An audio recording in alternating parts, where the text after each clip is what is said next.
Bonjour et bienvenue dans Parole de druide, le podcast dédié au druidisme moderne. Je suis Christophe Rousseau et comme toujours, je suis très heureux d'accueillir ma druidesse préférée, comme je aime à le dire et comme tout le monde l'a compris, Joël Chotan alias Adana, druidesse Adana. Bonjour Joël. Coucou Christophe, et puis bonjour à tout le monde. Toujours un réel plaisir de se retrouver dans nos petits rituels du lundi matin pour les aficionados. Et aujourd'hui, on a un sujet un peu de saison qu'on voudrait évoquer avec vous, puisqu'on voudrait évoquer le sujet de la nuit. Mmh.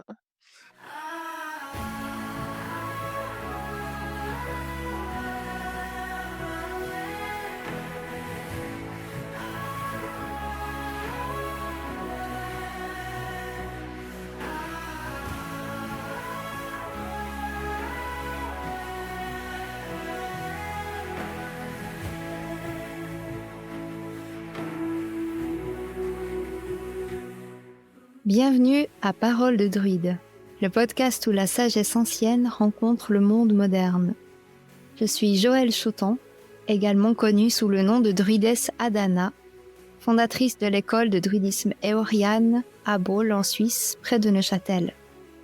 Avec mon apprenti Christophe Rousseau, nous explorons ensemble l'histoire, les légendes et les pratiques du druidisme au XXIe siècle. Rejoignez-nous dans ce voyage spirituel où nous partageons des récits inspirants des rituels ancestraux et accueillons des invités spéciaux tout en promouvant une spiritualité de paix et d'amour. Préparez-vous à découvrir les mystères et la magie du druidisme moderne. Et la nuit, alors la nuit, il y a des gens qui l'aiment bien, puis d'autres qui l'aiment pas. Ceux qui dorment mal, qui ont des insomnies, ils aiment pas trop la nuit. Et puis il y a plein de mythes et de légendes derrière la nuit, donc on va essayer d'un peu d'évoquer tout ça avec la vision des druides anciens et modernes. Et c'est un sujet finalement qui est peu évoqué, donc je trouve intéressant. Alors, on va peut-être commencer, Joël, par ce que représente la nuit dans le cadre du druidisme classique, on va dire, en tout cas de la manière dont toi tu le pratiques. Qu'est-ce que la nuit représente? Sachant que c'est le début de la jour c'est le début du nouveau cycle, la nuit, hein, on commence par ça. Oui, c'est ça, hein, on en a déjà parlé très souvent dans les anciens épisodes pour ceux qui nous ont écoutés déjà plusieurs fois. La nuit, elle représente le début de la journée celtique. C'est un peu spécial, mais en fait, dans énormément d'anciennes traditions, on commence la journée avec le coucher du soleil et on commence la journée par la nuit et ensuite, le jour. Ça reprend cette idée qu'on pense avant l'action et c'est une sagesse qui était inscrite aussi dans le quotidien. On voit à quel point dans les sociétés antiques, la philosophie, imprégnait mmh, la dimension de l'action, en fait, le monde qui était vécu tel qu'il était vécu dans l'action, dans le mouvement, dans les récoltes et cetera. Et à quel point tout ça était relié, tandis que maintenant, souvent, les choses sont bien séparées. Et pareil pour la nuit, en fait, qui est en effet un espace qui est pas des plus visités et des plus appréciés. Et alors dans le druidisme, il avait une place très, très importante parce que c'était dans le monde de la nuit qu'on allait, effectuer la plupart des rites. Parce que, ben, le monde de la nuit, tout est beaucoup plus calme, donc par cet espace de clarté, ça permet de pouvoir, déposer des pensées qui vont être entendues. Parce que quand imaginez-vous, vous essayez de parler à quelqu'un dans le brouhaha d'une pièce, je pense que tout le monde se sentira concerné par ça. C'est plus difficile de faire passer un message que quand la pièce est en silence.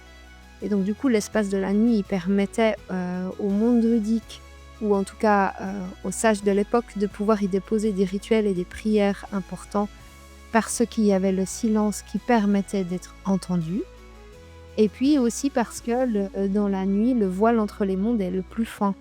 Comme je t'expliquais Christophe qu'en tout début, quand on parlait avant de commencer cet épisode, on commence toujours par, un petit peu discuter ensemble de cet épisode et je t'expliquais justement que le voile est fin entre les mondes, alors à 2 moments de l'année, c'est autour de Samhain, de Samhain, donc du 31 octobre au 1er novembre, là autour de ces portes-là et à Beltane, autour du 1er mai ou la pleine lune la plus proche du 1er mai. puis il y a 2 autres moments, c'est au crépuscule et à l'aube. Ça, c'est 2 moments où le voile est très fin entre les mondes. Puis il y a un troisième moment qui est la nuit. Si on prend un peu dans l'ordre, on va dire de puissance au niveau de ce voile fin, ça serait, ben, du coup, Beltane et Samhain. Ensuite, on a les moments de crépuscule et d'aube et après, ben, on a la nuit et je sais pas vous si ça vous est déjà arrivé de vous balader à l'aube et au crépuscule et de sentir comme si vous pouviez accéder à plus d'espace. En tout cas, moi, quand je me balade à l'aube ou au crépuscule dans la forêt, je sens beaucoup plus les présences de tout ce qui m'entoure autour de moi et puis, quand, je me balade la nuit, ben, aussi, voilà, on voit des choses, on ressent des choses, on sent des présences, c'est toujours très important. Enfin, c'est toujours très je dirais, c'est fascinant. Ouais, puis ça me fait penser à un des épisodes qu'on a enregistré en fait, on va parler de choses dont on a déjà un peu parlé, mais on va développer, c'est la question du silence. Moi j'aime bien alors c'est vrai que heu et c'est plus le cas maintenant, je trouve, pour moi en tout cas, mais peut-être c'est l'âge, hein.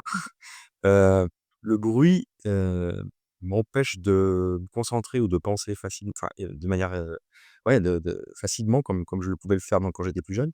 Donc le silence, il est vraiment important, puis on en a parlé de ce silence, donc là, il est vraiment important, surtout c'est vrai que la nuit, on a ces bruits de la nature ou enfin, ça dépend où on vit évidemment, on peut avoir les bruits de la ville aussi. Mais on a quand même un silence qui permet, je trouve, plus d'introspection et plus de ouais, de regard sur soi. Peut-être c'est ça aussi l'intérêt de la nuit? Oui, alors, bah, oui, bah, en fait, pour moi, la pensée, la, les intentions que je vais poser, la façon dont, je vais même vivre ma journée, j'ai besoin personnellement d'un silence interne. Je remarque que, plus, je vais avoir des pensées à plein de niveaux, plus ça va, émettre, une énergie un peu brouillon à l'intérieur, chose de laquelle j'ai quand même pas mal je pourrais même utiliser le mot «souffert» autrefois, parce que je suis quelqu'un qui pense vite et qui pense en arborescence et qui a tendance à avoir 1000 et une pensées à la seconde. Et en fait, ça a été pour moi important de, apprendre à faire le silence et je t'avoue qu'une des façons d'apprendre à faire le silence en moi, ou un des grands déclics, et bien, ça a été dans la nuit d'une grotte. Heu, ouais, beh, j'ai fait enfin, je faisais un petit peu de spéléologie quand j'étais jeune, heu plus jeune, on va dire.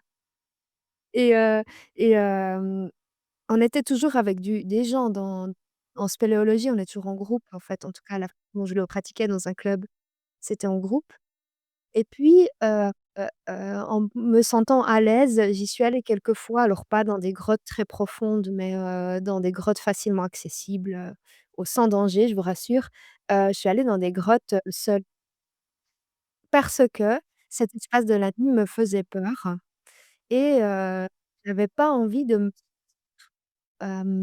on va dire, insécure dans le ventre de la terre-mère. J'avais vraiment envie de me dire: «Ben, je suis capable d'être à l'intérieur du ventre de ma mère la terre et de me sentir à l'aise» et donc j'ai fait, plusieurs fois l'exercice d'aller seule dans une grotte, d'aller à un endroit où il fait complètement nuit et d'éteindre la lumière et dans cet espace de nuit et de silence ben, en fait, c'est assez fascinant, mais ce qu'on entend, c'est les gouttes d'eau qui viennent, qui tombent et qui viennent faire un peu ploc, ploc, mais c'est un peu le seul son qu'on entend dans une grotte.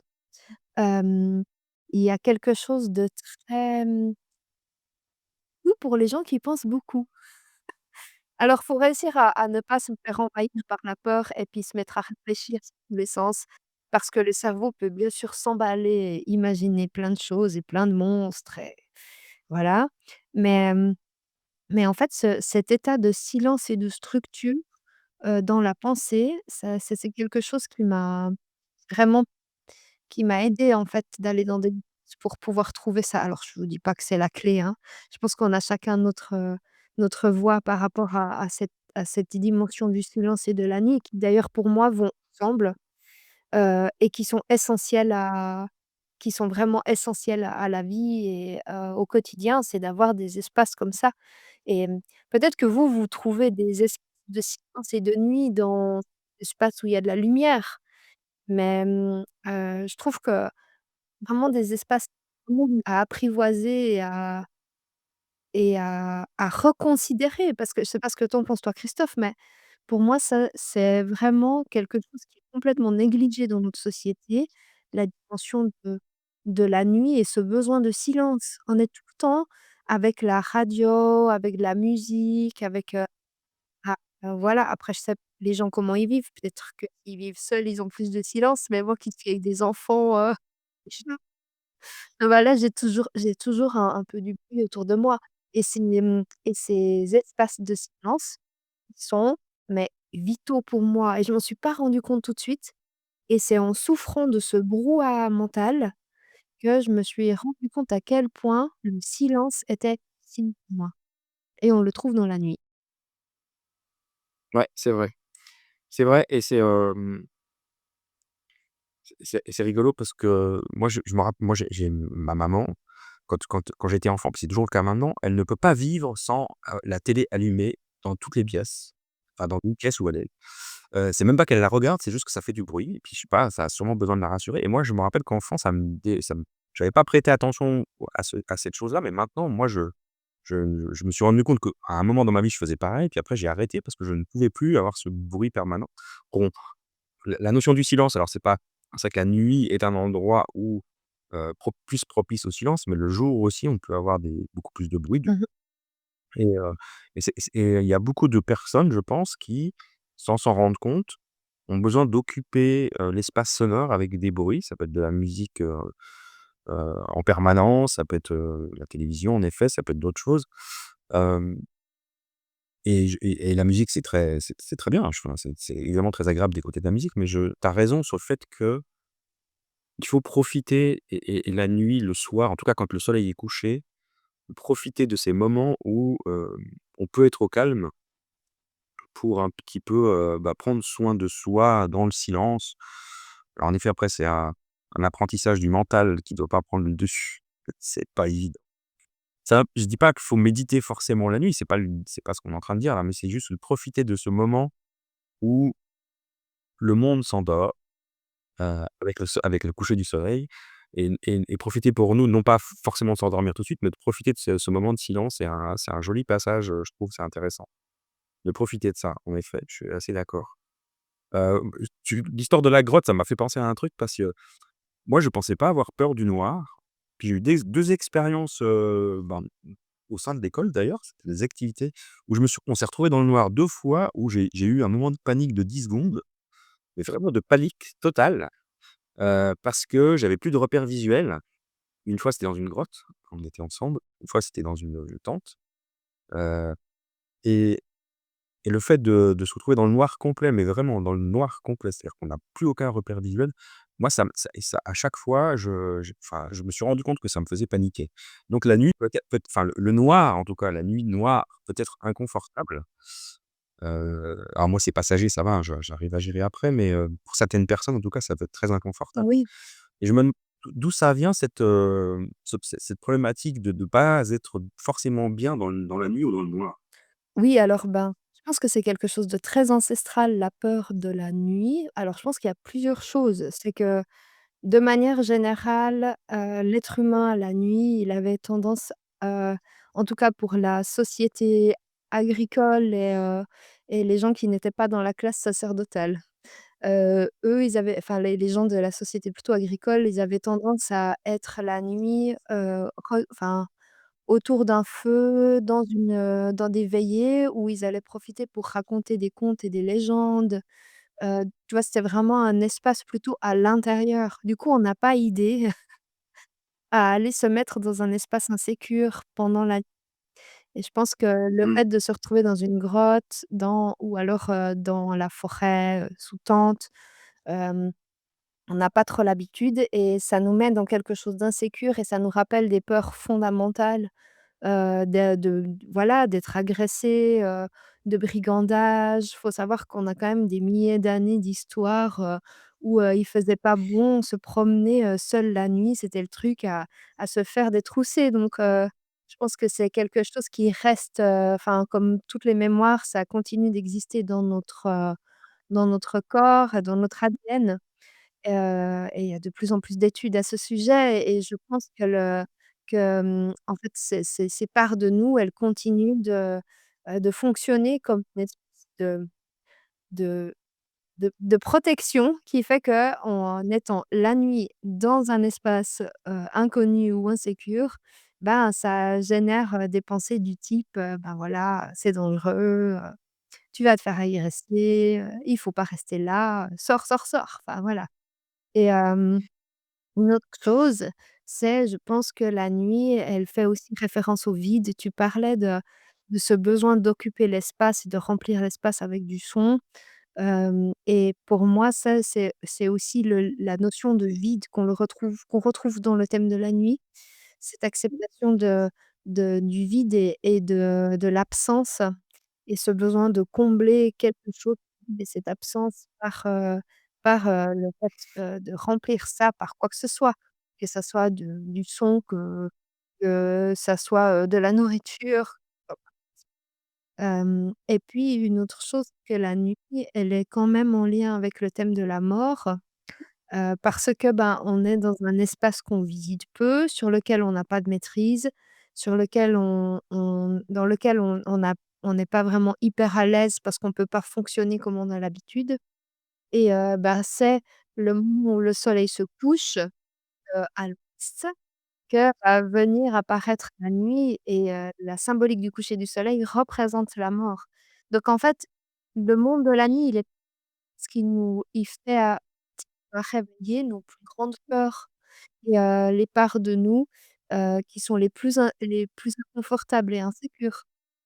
Donc je peux bien imaginer que avec l'évolution de la société, on a cherché de plus en plus à mettre de la lumière, à allumer tout le temps la lumière, à avoir tout le temps du son, à remplir ces espaces vides, dans l'idée de ne du moins au moins être confronté au thème de la mort. D'ailleurs, le thème de la mort est quelque chose dans notre société qui est presque faut pas y penser. Enfin, pourtant ça fait partie de la complètement, hein. Dans l'esprit druidique, c'est la mort, elle fait partie intégrante de la vie et en voilà, ils la vivaient beaucoup plus souvent que nous, hein, aussi, il faut dire. Mais voilà, je pense que c'est un doux mélange de tout ça, de peurs ouais, vraiment fondamentales, archaïques et et ouais. Mmh mh. Ouais, archaïque, c'est exactement le mot. Je me dis: «C'est assez primaire et archaïque» parce que, bah, les enfants, qui ont besoin de la petite veilleuse la nuit pour dormir, typiquement, c'est ça. On est vraiment dans des choses primitives ou archaïques, parce que c'est pas rationnel et pas et puis la nuit et alors il y a une chose que tu as dit, sur laquelle je voudrais rebondir, c'est que tu as dit tout à l'heure, la nuit, c'était le moment enfin, le début de la nuit, c'était le moment où nos chers ancêtres celtes se réunissaient autour du feu. C'est aussi un moment de convivialité pour les Celtes. Oui, alors, le fait de se réunir autour du feu du foyer, c'était quelque chose d'extrêmement important. C'était le moment où le temps, il allait se réunir le reste de la journée, tout le monde est actif. Et là, en fait, c'est le moment où tout le monde se rassemble et c'est un espace très, très important et c'est dans cet espace-là qu'était, ben, du coup, heu, mis au point enfin, on va dire, un peu c'est comme si c'est là qu'on va discuter de la journée, faire le point sur ce qui a été vécu, on va réfléchir à la journée d'après. Mais comme en hiver, en fait. En hiver, on tire des leçons de la saison écoulée, des récoltes et on va réfléchir à comment on va faire l'année d'après pour ajuster nos récoltes pour que ça aille mieux. Et bien, la nuit, c'est un micro-hiver et ça nous permet toutes ces choses-là, mais ça permet aussi d'avoir plus de temps en famille pour pouvoir transmettre les histoires des anciens, les sagesses et en fait, c'est vraiment enfin, c'est enfin, on appelle ça la veillée, mais du coup, c'est vraiment un moment où on allait, voilà, profiter de vivre des choses et aussi le fait de dormir longtemps, c'est quelque chose d'assez récent.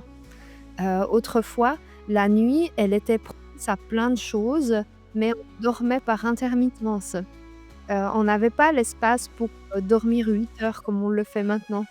Ça arrivait très souvent que les gens, ils mangeaient, ils discutaient, ensuite ils dormaient jusqu'à minuit. Ensuite ils se relevaient, ils allaient faire une chose, ensuite ils allaient se recoucher, ils allaient redormir jusqu'à 4 heures.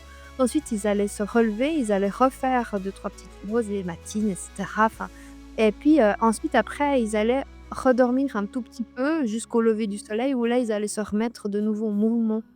Donc on voit que la nuit, elle est pas comme nous, on l'imagine, où on peut dormir 8 heures parce qu'en fait, on est en sécurité dans nos maisons.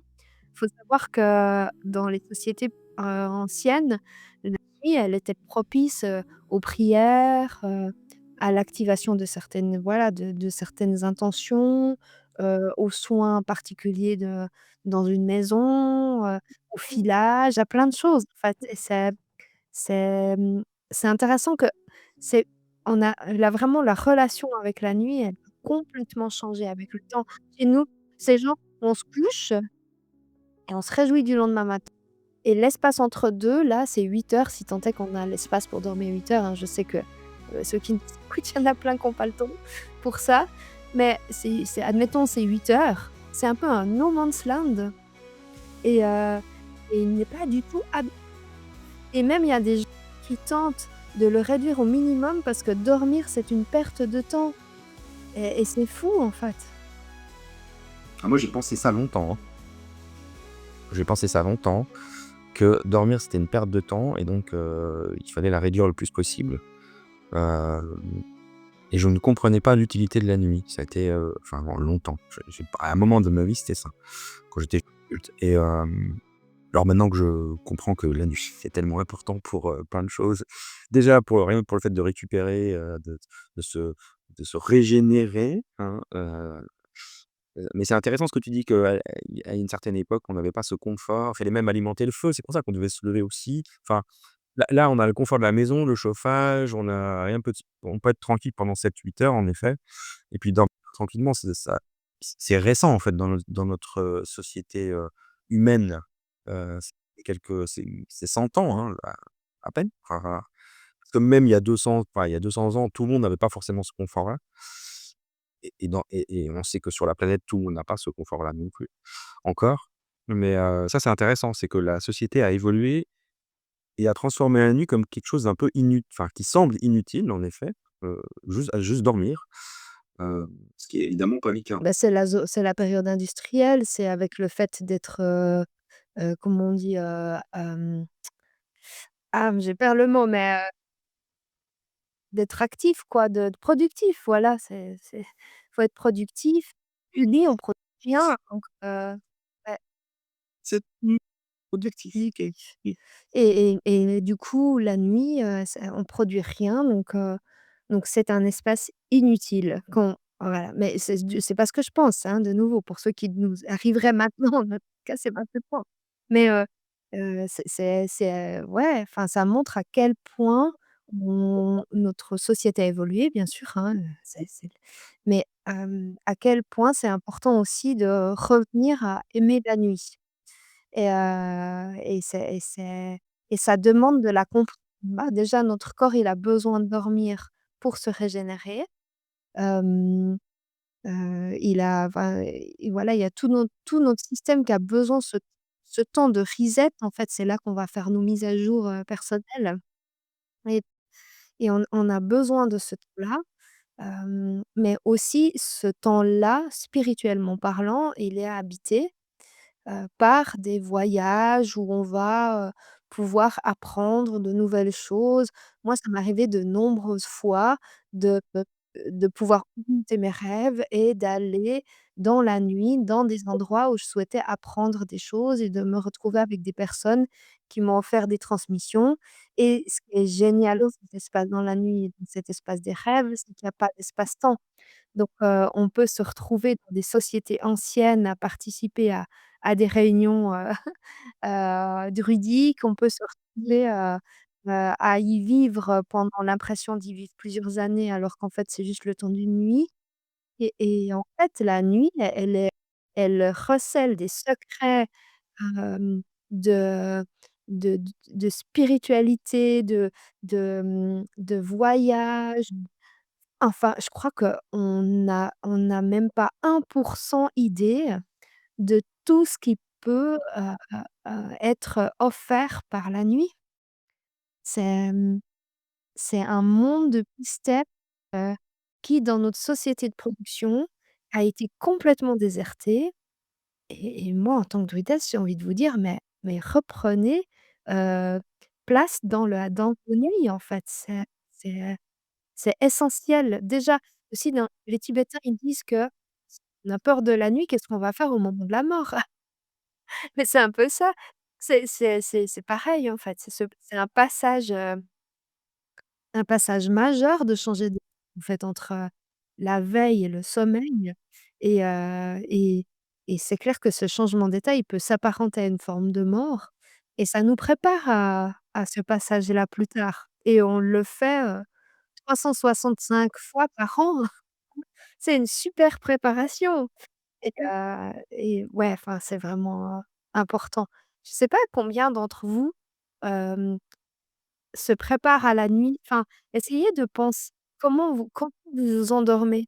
En gros, vous allez vous coucher, si tant est qu'on s'endort pas devant la télé encore, c'est autre chose, mais on va se coucher, puis on est là, puis on attend que ça se passe, puis tout d'un coup, ça vient nous chercher et voilà. Puis pour certains, ça peut durer très long et c'est énervant, puis pour d'autres, ça peut être très rapide et en fait, il y a une espèce de voilà, allez, je me couche, je me mets à la disposition et mais même encore, enfin, c'est étrange quand vous essayez de prendre du recul sur ce moment-là, de se dire: «On a ce rituel d'aller se coucher et voilà et de se poser dans un lit que de nouveau qui est encore assez récent et hem» Et ensuite, ben, on se réveille d'un espèce de no man's land qui a duré, 8 heures. Mais pour nos ancêtres, c'est flippant ça, hein? Pendant 8 heures de pas être conscient de ce qui se passe autour. Ce serait pas possible. Mais, Non, ça me fait penser à mon chat aux chats qui ne dorment vraiment jamais en fait, qui ne qui eux ne comprennent pas pourquoi nous, humains, on dort 8 heures, d'un sommeil profond, alors que c'est un animal qui dort à demi en fait. Enfin qui dort beaucoup d'ailleurs. ouais, Mais c'est tard. C'est l'idée que dormir, profondément pendant 7 heures ou 8 heures, pour les ancêtres, c'était pas possible et que c'est très récent. Ça c'est marrant, j'avais pas réalisé en fait que c'était si récent que ça, en fait. Ça c'est intéressant. Et puis alors du coup, tu donnerais quoi comme conseil pour préparer sa nuit, pour bien préparer sa nuit? alors, les conseils que j'ai personnellement, c'est, ben, déjà d'avoir un habit pour la nuit. Hem, Encore quand j'étais petite, on avait des pyjamas, mais maintenant c'est plus tant en fait. Ouais, les gens, ils mettent un vieux t-shirt. Voilà et en fait, c'est le conseil que j'aurais déjà, c'est d'avoir un habit de nuit, pour, vraiment montrer au corps qu'on se revêt, d'un habit dans lequel on va vivre autre chose et donc ça serait un peu la 1re chose. C'est un peu étrange, mais pour moi, c'est important de comment je me revêt pour me préparer à quelque chose. Ensuite, ben,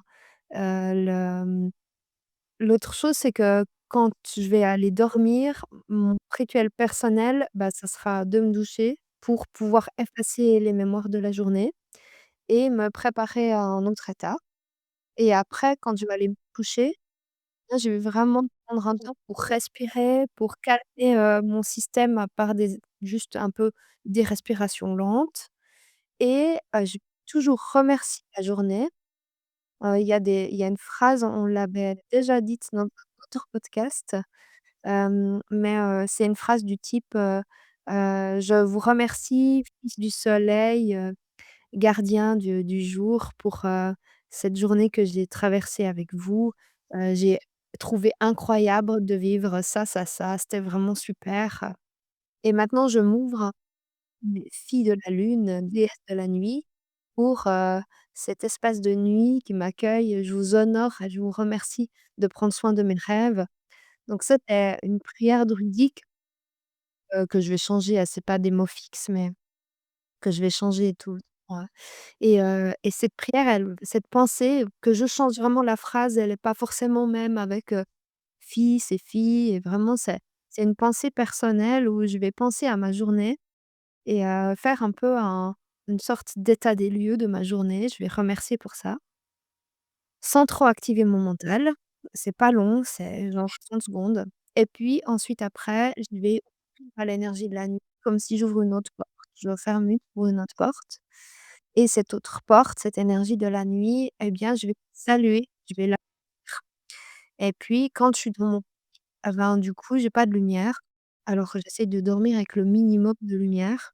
Des fois, c'est difficile, on a un lampadaire devant la maison, donc du coup, j'ai rarement pas complètement la nuit, à part, dans les périodes où entre minuit et 6 heures où il le mais sinon le reste du temps, j'ai jamais la nuit complète.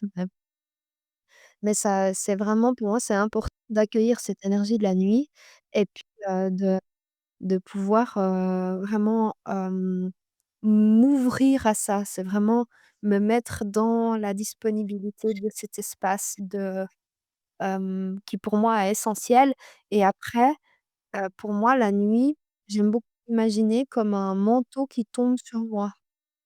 Et c'est comme un manteau fait d'étoiles, et vraiment c'est une visualisation, et il vient se déposer sur moi et il m'emballe, et j'ai cette même sensation, tu sais, quand je vais me promener dans la forêt la nuit.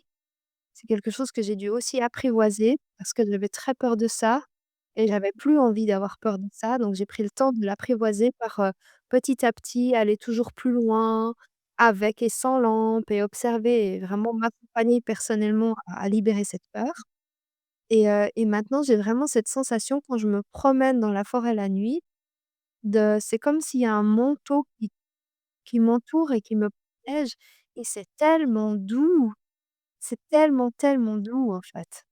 Et je ressens ça la nuit quand je me couche dans mon lit. C'est cette douceur, d'enveloppement. On sent qu'on est maternelle, qu'il y a quelque chose qui vient se mettre tout autour de moi comme un voile, et puis j'adore. Vraiment ça. Et j'essaie de faire attention à, ben, l'espace autour de mon lit, que, ben, du coup, il y ait le minimum de, hem, d de stimuli,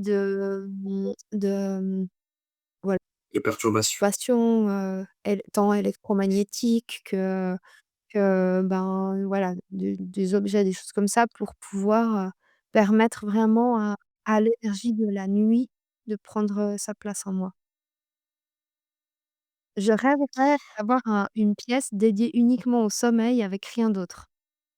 Mais chez moi, c'est pas possible, c'est trop petit avec, les enfants et tout, mais je rêverais d'avoir une pièce vraiment où il y a juste le lit, et ouais, vraiment dédié à cet espace, du sommeil.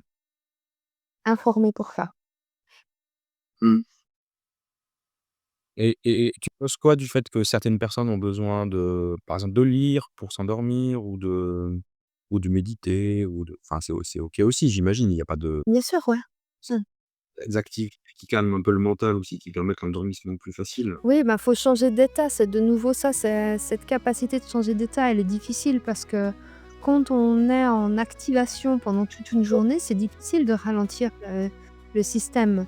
C'est comme quand on a une voiture qui est, à fond, et puis il faut le freiner, ça prend plus de temps. Donc pour moi, toutes les choses du soir, elles devraient déjà servir à ralentir pour arriver au moment où on se couche, pas surstimulé, mais dans un état déjà qui est ralenti depuis 8 heures ou 19 heures le soir. pour moi, tous les rituels du souper avec la famille et cetera, ils servent déjà à descendre, le système et l'idée, c'est pas d'être à fond et de se dire, «Allez, maintenant c'est l'heure de dormir», mais ouais, c'est pas toujours simple. Moi, je suis aussi quelqu'un qui a tendance à travailler le soir et je sais que, je peux pas travailler et me coucher et dormir. J'ai besoin d'un temps, en fait, qui se déploie et j'ai des rituels. Bah, typiquement, prendre une douche, je sais que ça me fait beaucoup descendre mon système. Me boire un thé, c'est aussi quelque chose qui fait beaucoup descendre mon système. Donc j'ai mes à force de me connaître, j'ai mes petites astuces et je pense que chacun en a des petites astuces comme ça. Mais voilà, on voit bien les moments où on est préoccupé par quelque chose, on va moins bien dormir parce que notre système, il est en état de vigilance et il a tendance à nous réveiller plusieurs fois par nuit et ensuite à s'emballer et à faire tourner ça, dans quelque chose d'actif. Mais la nuit, elle sert justement à ne pas être dans cet état, d'activité, mais plutôt d'offrir un espace de repos. Et comment se l'offrir? Bah, ça demande de se prendre en main et d'aller avec, douceur apprendre à se connaître et ouais, moi je suis enfin, c'est vraiment observer comment on fonctionne et s'auto-accompagner. Pour moi, c'est super important, avant d'en arriver à d'autres, choses, médicamenteuses, en fait. Moi, ce serait en tant que druidesse, moi, ce serait vraiment mon conseil parce qu'en fait, la compréhension et l'accompagnement de soi, il est primordial. Oui, oui, alors il y a clairement, la question de l'insomnie est un vrai problème moderne, ben, donc quoi, hein, maintenant parce qu'il y a trop de stimulation et cetera. On nous apprend pas à Heu, mentir. alors pour pas ralentir, je pense que le le point clé, ce que tu as dit, c'est intéressant, c'est le sas, pour le changement d'état, en fait. D'avoir un sas de changement d'état, j'allais dire de décompression, c'est un peu ça, entre la journée active et puis la nuit où on va être, «inactif» entre guillemets, parce qu'on n'est pas inactif la nuit, je rappelle qu'on rêve quand même, normalement. Et puis on se régénère, on se répare même parfois, hein. Hem et puis j'aime bien l'idée de ce sas entre les 2. Parce que passer de l'un à l'autre, c'est enfin moi je l'ai pas je l'ai déjà expérimenté, j'imagine que vous, toutes et toutes, vous l'avez fait aussi.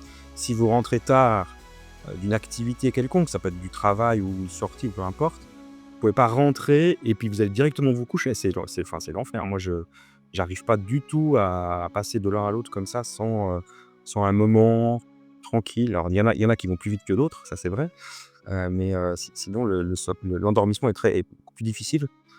Hem, Moi je le constate parce que j'ai un endormissement très facile, alors j'ai de la Mmh. chance. Donc quand il vient pas vite, c'est que j'ai pas préparé, je suis pas dans un état de je me suis pas bien préparé à l'endormissement.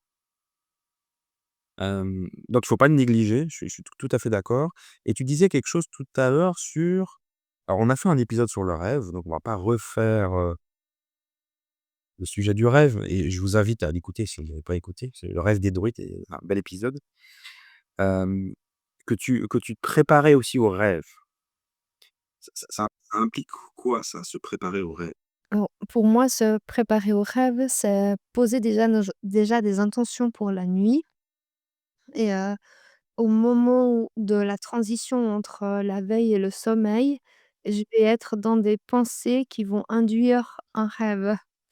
Hem, donc je vais me visualiser dans un endroit, je vais calmer mes pensées au maximum, respirer et dans ma pensée, c'est un peu spécial comme, comme moment, je vais émettre une structure, de l'endroit où j'aimerais aller. Donc je vais vraiment bien visualiser l'endroit où j'aimerais aller, où j'aimerais me rendre. Je vais le sentir dans mon corps, cet endroit. Je vais presque respirer son odeur. Je vais entendre les sons des paroles prononcées pour, pouvoir au maximum, induire, au moment de la transition, hem, que c'est vraiment cette fréquence-là sur laquelle je souhaite, m'aligner. Donc en mettant un maximum de sens dans les sens, hein, donc pas le sens mental, mais dans les sens, dans mes sens à moi, je vais mettre un maximum d'informations dans mes sens pour, pouvoir le plus possible induire. C'est comme si, heu, je sais déjà la destination et j'induis la destination Donc c'est comme ça que je vais agir sur le monde des rêves. Là, on voit très bien aussi ce à quoi on pense, comment, ça va ensuite induire sur le rêve ou sur les cauchemars et là, ben, du coup, c'est vraiment d'avoir ce pouvoir-là, en fait, de au maximum induire. Mais je sais que c'est difficile de tenir ça au moment de l'endormissement parce que on a vraiment ce voile qui, comme crée la séparation, bah, c'est pareil quand on s'incarne sur terre. En fait, on oublie le monde dans lequel on était et on vient avec le voile de l'oubli qui est entre 2 comme les brumes là et qui, fait qu'après, ben, on est sur terre, on a complètement oublié d'où on vient. Et bien, quand on s'endort, comme je vous disais, on revit ces moments-là. Donc au moment de l'endormissement, quand on se rend disponible à la nuit, eh bien, on oublie souvent les choses à laquelle on pense. Donc c'est vraiment cet art de pouvoir avoir une pensée qui traverse les brumes et qui continue d'exister dans notre monde. C'est parfois que je fais des rêves chouettes et je me dis: «J'aimerais m'en souvenir» et donc du coup, comment est-ce que je suis capable de ramener ça dans ce monde? Et ça s'exerce vraiment, hein. Ça s'exerce ensemble le monde de la visualisation. Quand je me visualise à un endroit, au maximum essayer de ramener la sensation de la visualisation jusque dans le monde de l'expérience matérielle en, stimulant les sens et cetera. Si je m'imagine, coucher au soleil sur mon visage et ben, de sentir la chaleur, du soleil sur ma peau et de ramener cette sensation de chaleur jusque dans l'expérience matérielle, par exemple. Et c'est cet art de gérer ce qu'on appelle la liminalité, donc c'est cet espace de limite entre les mondes, eh bien, il est quelque chose qui s'entraîne. Mais de nouveau, c'est pas quelque chose dont on va nous donner des cours. C'est quelque chose, qui a une prise de conscience à faire et de s'auto-entraîner, de se prendre en main pour, s'auto-entraîner pour ce genre de choses. Alors voilà, on vous invite à pratiquer, moi je vais tester aussi, j'ai jamais fait ces exercices, mais j'aime bien l'idée. Enfin ça me parle le fait de visualiser, de ramener des un peu des émotions qu'on ressent. C'est vrai que les rêves sont quand même beaucoup influencés par les émotions qu'on a vécues tout au long de la journée et c'est pour ça que souvent on rêve de choses qui nous ont stressés ou qui nous ont créé des émotions fortes. C'est parce que c'est un lien avec l'émotion, c'est toujours pareil, hein, et on va forcément alors, bah, forcément, je sais on sait toujours pas comment ça fonctionne cette affaire-là, n'empêche, hein, aucun scientifique n'explique les rêves pour le moment ou l'état de rêve et comment on y arrive. Mais en tout cas, il y a une possibilité d'influencer, ces rêves, donc ça, c'est intéressant, pour ceux qui ont vu Inception, voilà, ça sera des pour les fans, tu sais? Ouais, grave. Allez, mais si vous l'avez pas vu, je vous recommande quand même, hein, c'est un grand classique. Sur le fait de pouvoir influencer ses rêves, c'est intéressant. On peut voilà, un petit jeu qu'on propose, par la visualisation. Et vraiment aussi dans les petits jeux que je vous propose, c'est de vous mettre en paix avec la nuit. Alors, vraiment, c'est aussi d'aller marcher, d'aller dans la nuit, en fait, de vous mettre dans la nuit et d'accueillir ce qui se passe et de sentir que vous êtes en sécurité dans la nuit pour petit à petit désamorcer ces peurs qu'on a dans la nuit, en fait. Donc, si vous êtes passé que d'aller vous promener dans la nuit, dehors, faites déjà la nuit dans une pièce et respirez avec et sentez ce manteau qui descend sur vous et comment c'est enveloppant, en fait et hem et ouais, prenez soin d'elle, en fait. La nuit, elle a aussi besoin qu'on la considère comme une alliée et comme une amie. Mmh. Ouais, c'est joli. C'est très joli. Est-ce que on aurait je crois que tu m'avais dit que tu voulais partager une prière. C'est une prière pour la nuit ou c'est quoi le Mmh. l'idée? Prière pour la nuit. Mmh. C'est une prière qu'on peut réciter quand on s'adresse à la nuit.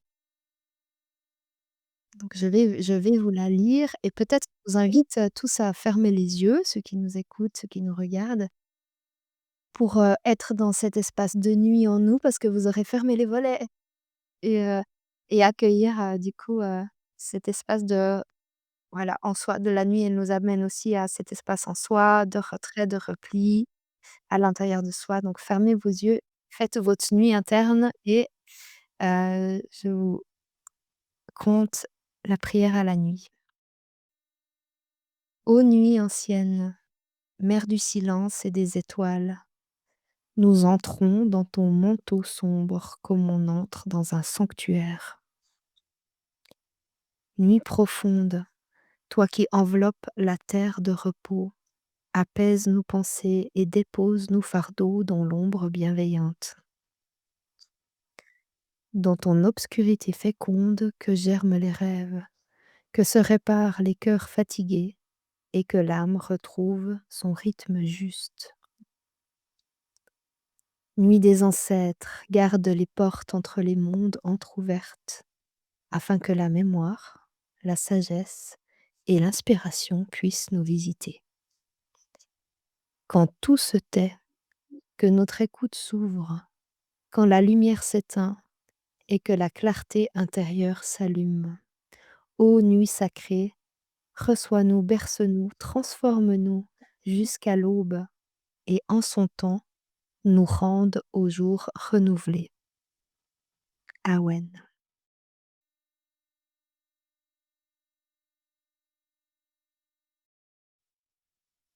Mmh. Merci beaucoup pour ce magnifique texte, je vais y arriver. Hem, Avant que tout le monde nous le demande, est-ce qu'il y a une possibilité de le récupérer quelque part, ce texte? Oui, je peux le mettre sur le de l'école Éoriane sur les ressources. Les prières pour la Vous nuit. pourrez aller le chercher là. Vous allez sur le site éoriane.ch sous ressources, il y a des textes, vous trouvez les calendriers aussi, avec les fêtes calendaires, il y a plein de choses. Merci beaucoup pour ça. Hem, alors, on a encore un ou 2 sujets à traiter autour de la nuit. On change un peu on change dans la continuité. Hem, je crois que c'est Sirona, la déesse de la nuit chez les Gaulois. C'est juste, Oui, en gauche. heu, ouais. Qu'est-ce qu'elle, enfin, comment elle était, vénérée, si on peut dire ça comme ça, ou en tout cas, si on peut parler de cette déesse un petit peu. Elle n'était pas que la déesse de la nuit d'ailleurs. C'est en général les déesses, soit les dieux, les déesses chez les Gaulois ou les Celtes, c'est multifonction. C'est un peu Ouais, c'est sûr, c'est des archétypes, donc elle représente un archétype, elle représente l'archétype de la nuit, mais du coup, tout ce que représente la nuit et du coup, étudier Sirona et se connecter à elle, ça permet de comprendre tout ce qu'il y a dans la nuit. Donc Sirona, c'est une déesse du silence qui est liée à la source guérisseuse. Donc elle est très souvent liée aux sources thermales ou aux lieux de cure et elle est représentée, tenant de l'eau dans un bol et elle a autour d'elle généralement un ou 2 serpents qui montent. Et donc la déesse Sirona, elle nous apprend vraiment que la nuit est un lieu de guérison, parce qu'il nous permet de nous reposer et à notre système de se régénérer. Et il y a besoin pour la régénération cellulaire d'avoir ce temps de nuit, de repos. Elle nous rappelle aussi l'importance de la nuit sous forme de source de toute chose, parce que c'est là qu'on va se connecter au ralenti et qu'on va redescendre au centre de nous-mêmes et qu'on va aller, dans ce repli finalement, nous rassembler sur nous-mêmes et retourner à la source de qui nous sommes au fin de nous-mêmes et Mmh.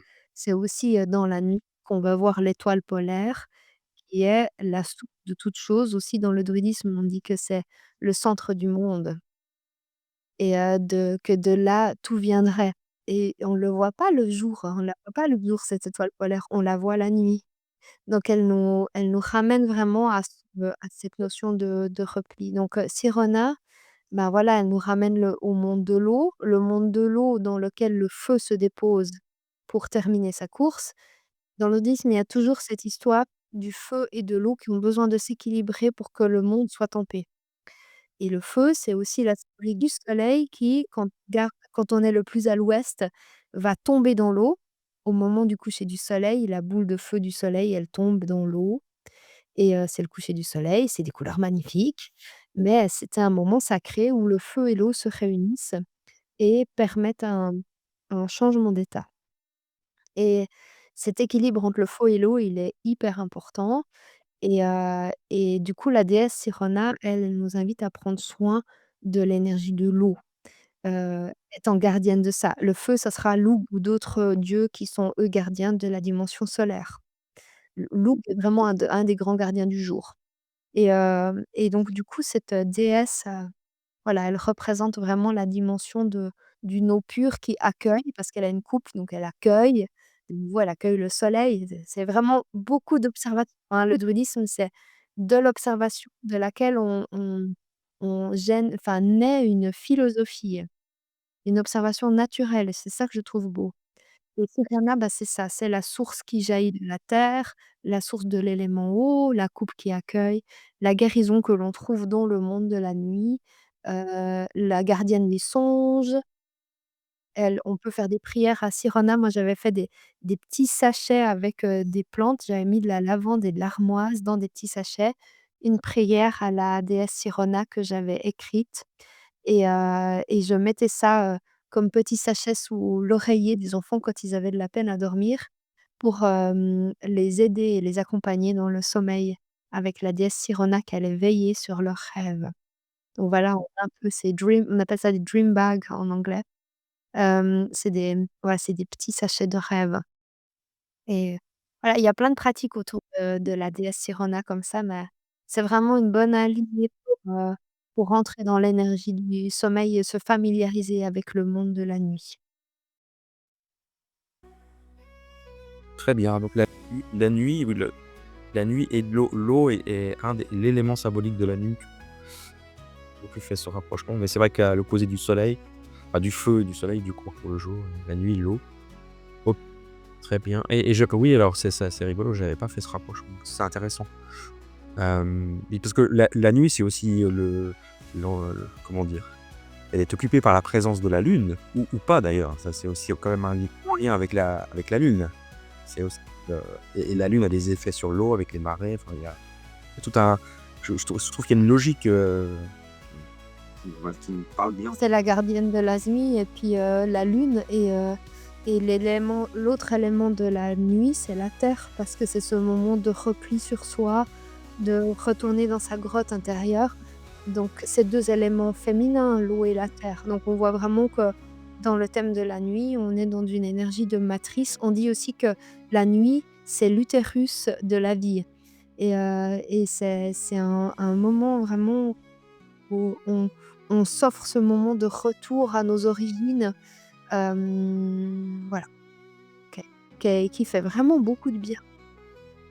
Tu sais, ça m'arrive souvent dans mes soins d'avoir des gens qui ont besoin de dormir derrière et ça m'a questionnée au début et puis je me suis rendu compte qu'en fait, il y a, dans certains types de soins, il y a besoin de faire un reset du système et en fait, j'observe que mes soins druidiques, quand ils ont une certaine puissance, les gens derrière, ils ont besoin de dormir et on se dit souvent un soin, il va nous mettre dans l'action, il va nous rendre plus dynamiques. Ben, pas tous les soins typiquement, tu vois? Il y a des soins énergétiques où, derrière on a besoin de dormir parce qu'il faut que le corps il l'intègre en fait.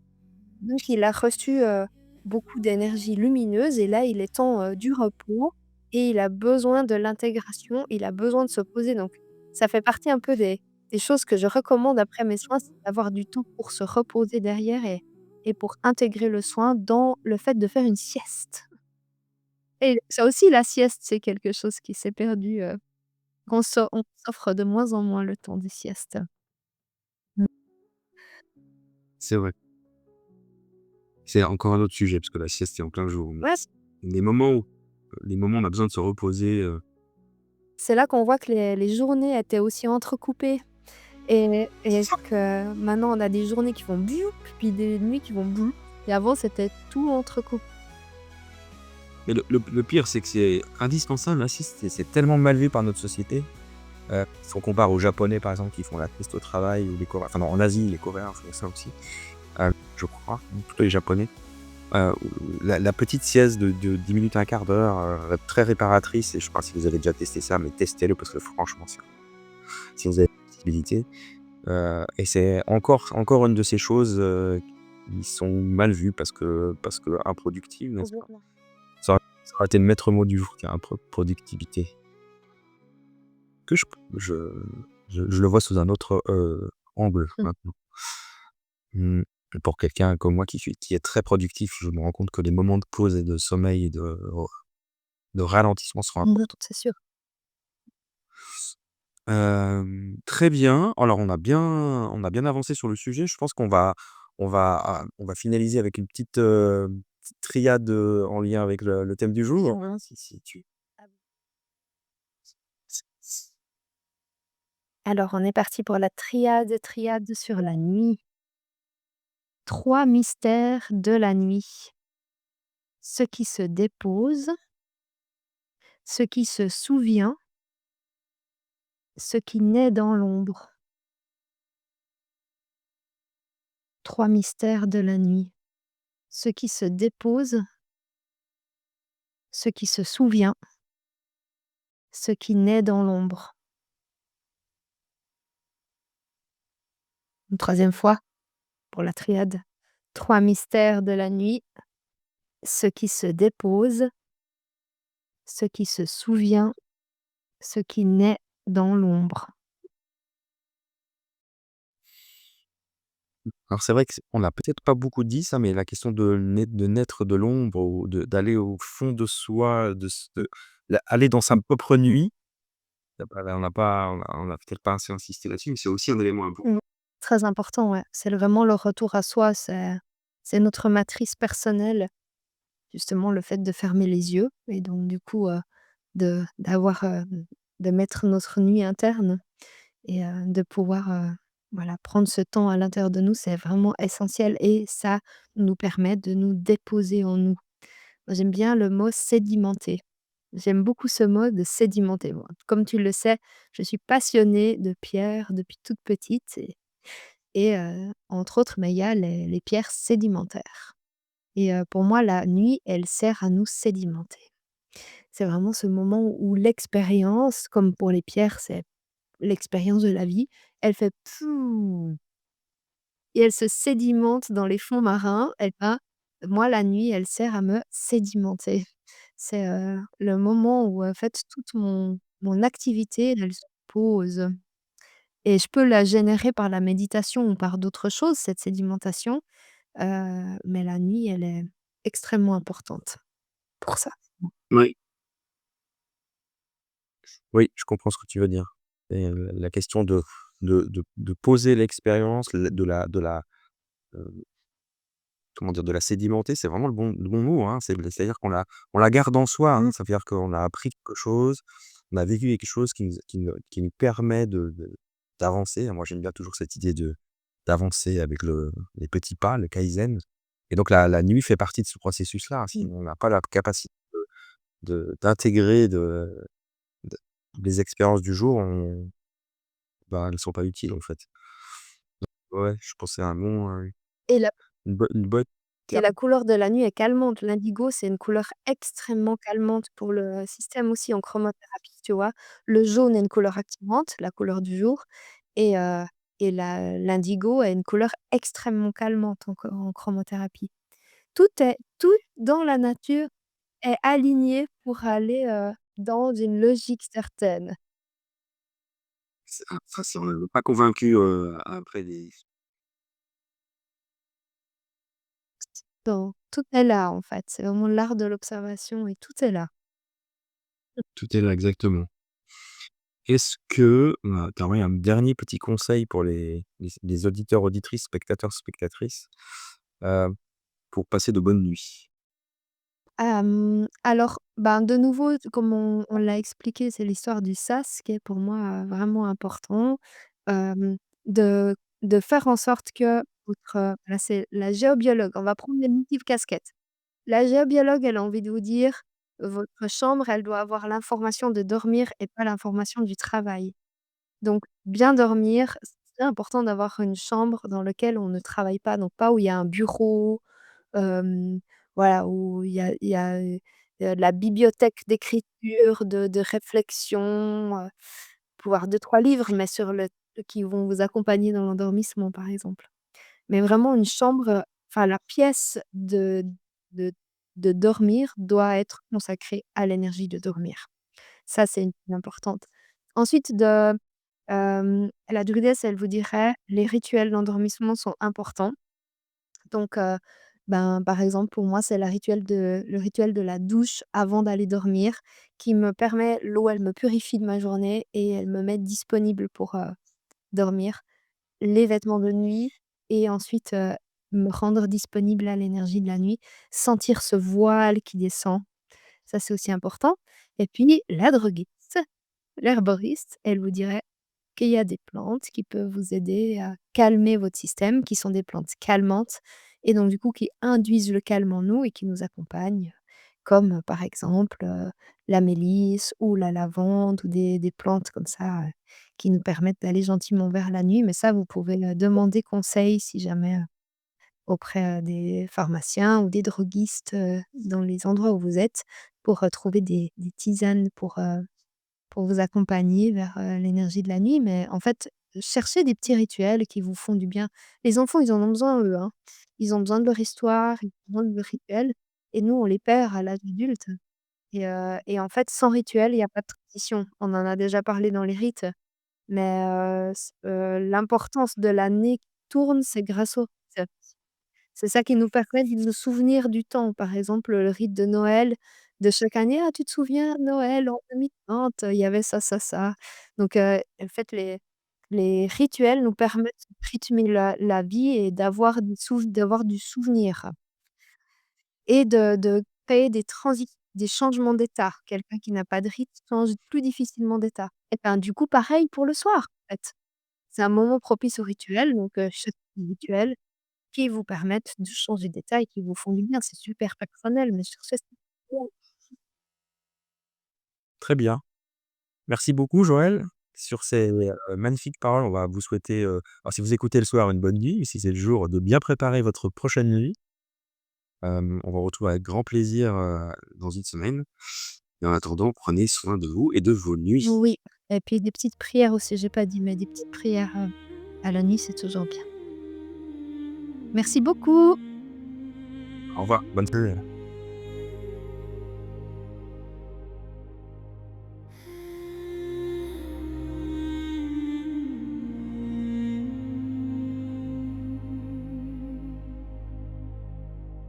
Quand la nuit se pose sur les pierres anciennes et que le vent murmure des histoires lointaines, je sens en moi vibrer un chant venu d'ailleurs,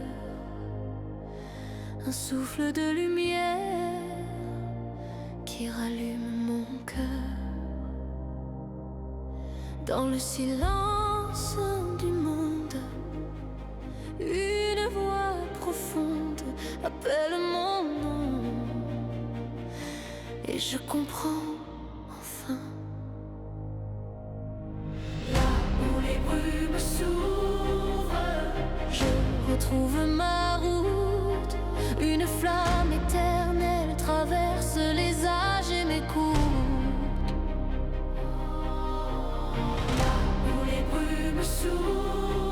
Je marche sans peur aucune, guidée par la sagesse des anciens et des lunes.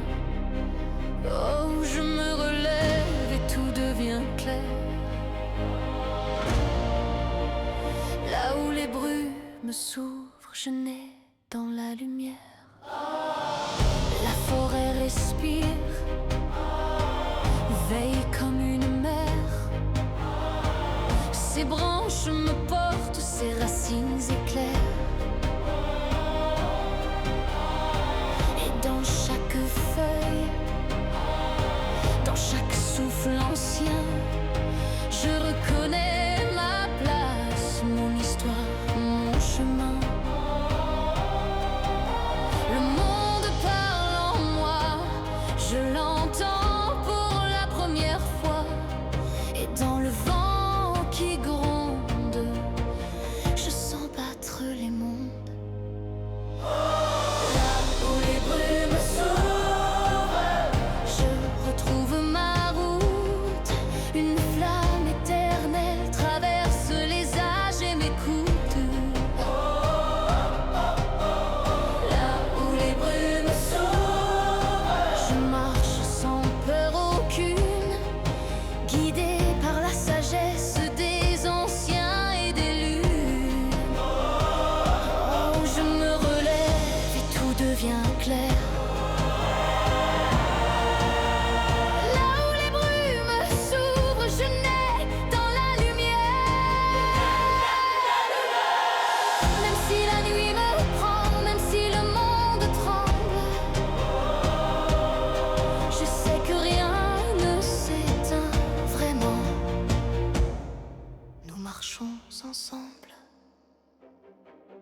souffle ancien. Je sens la force profonde de ce que je deviens. Là où les brumes s'ouvrent, tous les chemins se nouent, et l'univers entier rallume la flamme en nous.